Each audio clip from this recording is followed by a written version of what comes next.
हमरो नेने चलियो राम जी अपन नगरी। हमरा नेने चलियो राम जी अपन नगरी।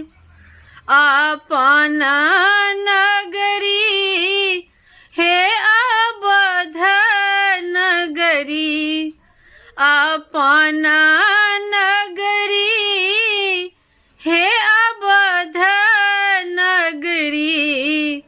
हमरा नेने चलियो राम जी अपन नगरी। हमरो नेने चलियो राम जी अपन नगरी।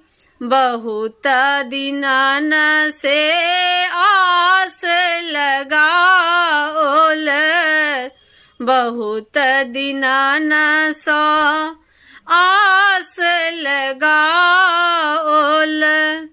रंग हो राम जी पियर चुनरी। आहे रंग हो राम जी पियर चुनरी। हमरो नेने चलियो राम जी अपन नगरी। हमरा नेने चलियो राम जी अपन नगरी।